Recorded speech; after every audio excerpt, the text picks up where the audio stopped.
Hello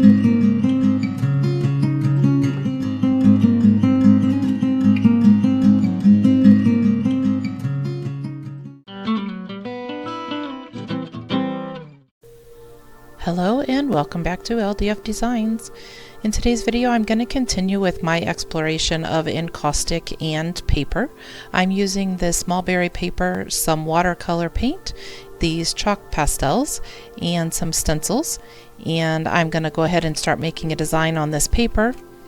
And then I'm going to be using a really pretty colored wax that I received at a local farmer's market from a local beekeeper, and it is just the most brilliant yellow orange, and I wanted to see what it would look like on this paper.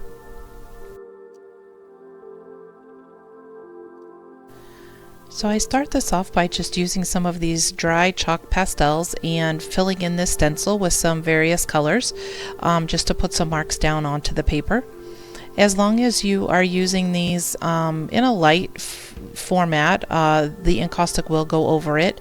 If you are dragging a brush over that chalk pastel, it will pull it. It'll pull the pastel and move it around a little bit, so be cautious about that. If I could have laid this into the wax as opposed to dragging a brush over it, I would have done that, but my palette is pretty small and I just didn't have the space to do that. So once I get everything on here that I want, I will go ahead and brush the encaustic on.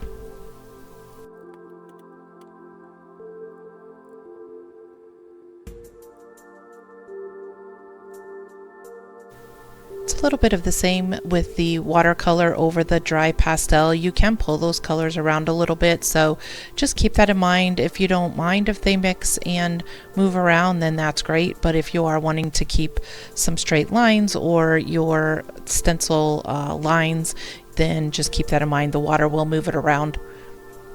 I just wanted to add some color in some different ways, and that's what I was just doing here.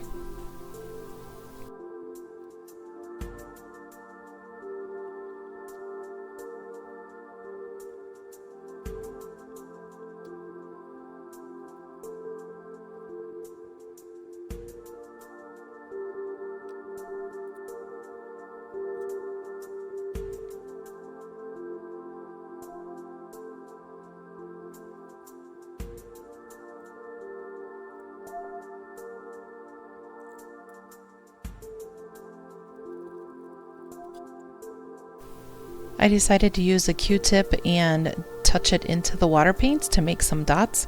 That worked out pretty neat. So I added a little bit of color in a different ways using this Q-tip just for the fun of it.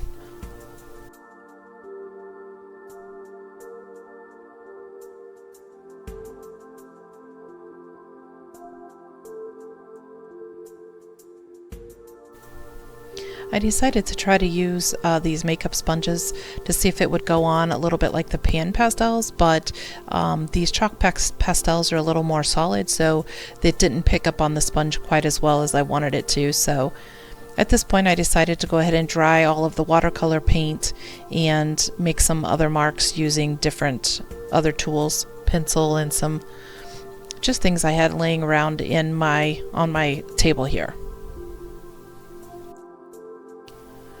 At this point, I decided to go ahead and start applying that yellow beeswax that I received from the local farmer's market. I'll show it to you here in just a second. There it was really fast. It's a really, really neat yellow-orange color. I've never seen anything like it. So I just had added a little bit of encaustic to that.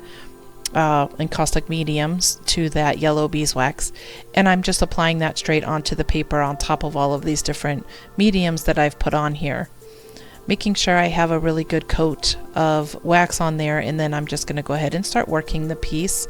Right now I decided to add some of the tar onto here, so I'm just making some marks that the tar will pick up.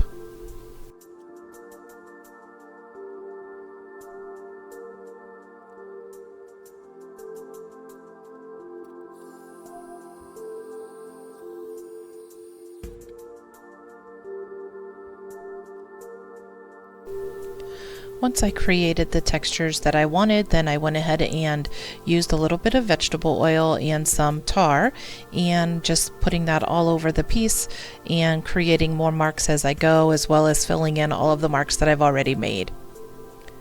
Once I get them all on there, then I will go ahead and use the vegetable oil to clear off the excess tar, and it will leave the color in all of the different marks that I made.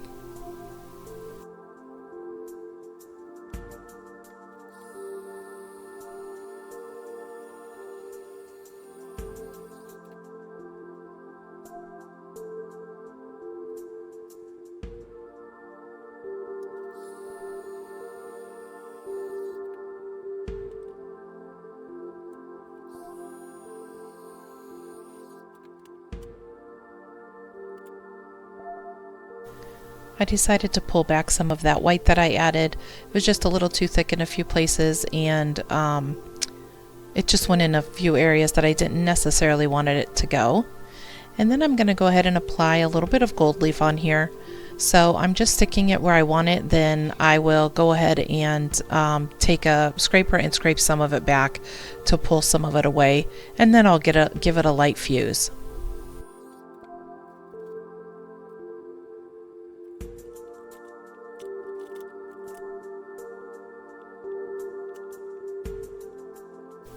It was kind of nice because the encaustic went out on the outer edges of the piece, and so it held it down onto my silicone mat, and I was just releasing it so that I could lift it up.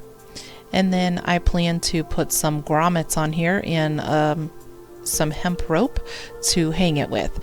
And I don't use my grommet puncher very often, and so I struggled a little bit about which way I needed to have it and how to punch that through. So note to self, make sure you know how to use the tool before you turn the camera on, at least if you don't want to be embarrassed.